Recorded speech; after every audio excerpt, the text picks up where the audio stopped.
दोस्तों, परमेश्वर का वचन हमें कहता है भजन संहिता 147 उसके 3 नंबर आयत में, वह यानी कि परमेश्वर खेदित मन वालों को चंगा करता है और उनके शोक पर मरहम पट्टी बांधता है। जब यीशु मसीह इस धरती पर थे तब अनेकों बीमारी से पीड़ित लोगों को उन्होंने चंगा किया और यह साबित किया कि वे परमेश्वर की ओर से हैं, और जितनों ने उन पर विश्वास किया उन सब का जीवन उद्धार हुआ। देखिए, आज भी परमेश्वर हमारा उद्धार करने के लिए कई परिस्थितियों में हमें हमारी बीमारियों से चंगाई देते हैं, साथ ही वचन के द्वारा आत्मिक जीवन में हमें बलवंत करते हैं। दोस्तों, आज हम आपके सामने एक बहन की गवाही को दिखाने के लिए जा रहे हैं जो कि 4-5 साल से एक भयंकर और खतरनाक बीमारी में पड़े हुए थे, जिनके पूरे शरीर में फोड़े निकल गए थे, जिस वजह से उन्हें इतना दर्द होता था कि वह मर जाना चाहती थी। हम अय्यूब के बारे में भी जब देखते हैं तो वे भी इसी प्रकार की बीमारी में पड़े हुए थे, लेकिन उन्होंने परमेश्वर पर विश्वास बनाए रखा, कभी भी उनकी निंदा नहीं की। फिर बाद में परमेश्वर ने उन्हें आशीष दी और उन्हें चंगा किया। तो आइए हम इस बहन की गवाही को देखते हैं कि परमेश्वर इनके जीवन में किस प्रकार काम किया, उन्हें किस प्रकार परमेश्वर ने चंगा किया और किस प्रकार उनके जीवन के द्वारा परमेश्वर की महिमा हुई।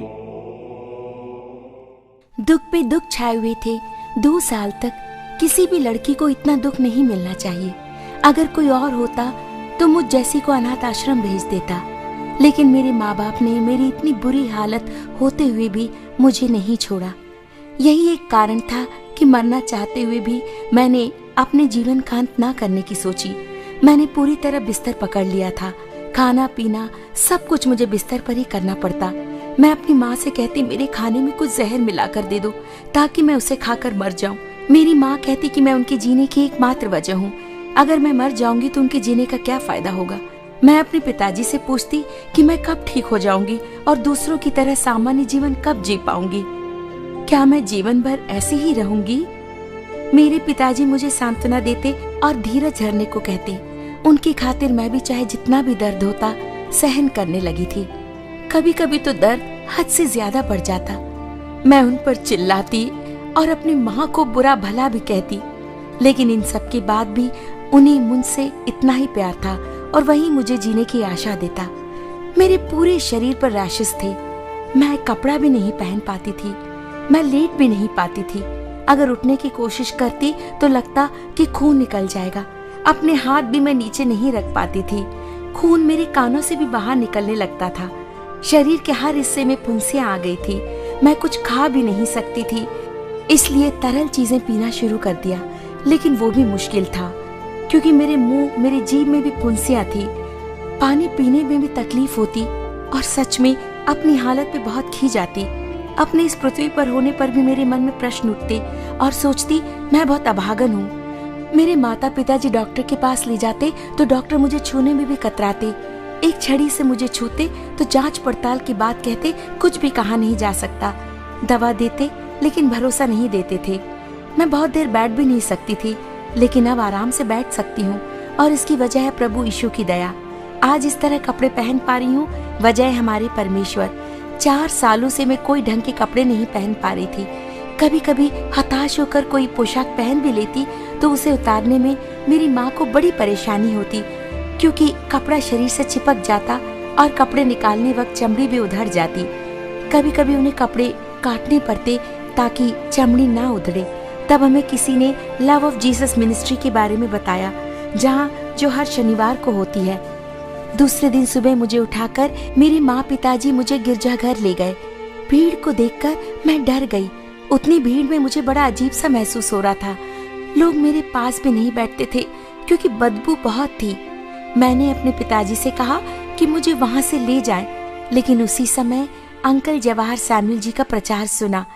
कह रहे थे कि थोड़ी ही देर में हम प्रभु की आत्मा और उसका रक्त अपने में उतरते पाएंगे और हमें रोटी भी प्राप्त होगी। उस समय मुझे चमत्कारी आत्मा मुझ में प्रवेश कर रही है ऐसा लगा। उनकी बातें सुनकर मैंने अपने पिताजी के कंधों पर सर रखा और अंकल का प्रचार सुनने लगी। सभा की समाप्ति के बाद मेरे माँ पिताजी अंकल सैमुअल जी के पास गए और अपने दुखों के बारे में उन्हें बताया। मैं चल भी नहीं सकती थी, चुपचाप कुर्सी पर बैठी थी। अंकल मेरे पास आए। मैं झिझक रही थी। उन्होंने अपने हाथ मुझ पर रखे और मेरे लिए प्रार्थना की। मेरा शरीर इतनी सड़ी हुई हालत में था कि कोई डॉक्टर उसे नहीं छूता। शरीर से बदबू आती, बहुत बुरी बदबू आती। शरीर से पीप और खून बाहर रिस रहा था। मुझसे अपनी ये हालत बर्दाश्त नहीं हो रही थी। अपने आप से मुझे घिन आ रही थी। 2 साल तक मैं ऐसी हालतों से गुजर रही थी। अंकल सैमुअल जरा सा भी नहीं झिझके, ये भी नहीं सोचा कि ये रोग कहीं उन्हें न लग जाए। उन्होंने परमेश्वर से प्रार्थना की और आशीष का तेल मेरे पूरे शरीर पर सिर से पांव तक मला। आज तक किसी को मेरे शरीर को छूने की भी हिम्मत नहीं हुई थी। आज इन्होंने पूरे शरीर पर तेल मला, प्रार्थना की, मेरे मन में विश्वास जागा और इसी विश्वास और खुशी के साथ मैं घर लौटी। 3 दिनों में ही चंगाई नजर आने लगी। न जाने कितने डॉक्टर के पास गई, न जाने कितनी दवाइयाँ खाई, लेकिन अब तक कोई फायदा नहीं हुआ था। लेकिन जब अंकल सैमुअल ने मुझे छुआ, मेरे लिए प्रार्थना की, तेल मेरे शरीर पर मला, तो 3 ही दिनों में मुझे चंगाई मिली। ये एक चमत्कार था। धीरे धीरे फुंसियाँ कम होने लगी, सारी खुरदुरी चमड़ी निकल गई, नवजात शिशु की चमड़ी मेरे शरीर पर आ गई। पिछले 2 सालों से मैंने आईना नहीं देखा था। चंगाई के बाद मैंने खुद को आईने में देखा। मेरी खुशी की सीमा नहीं थी। मैं बिस्तर पर खुशी के मारे इधर उधर लौटने लगी और प्रभु को धन्यवाद कहा। इतनी खुशी और शांति मुझे अब तक नहीं मिली थी। मैं खूब पढ़ूंगी और प्रभु की सेवकाई करूंगी। मैं कभी नहीं भुला पाऊंगी प्रभु के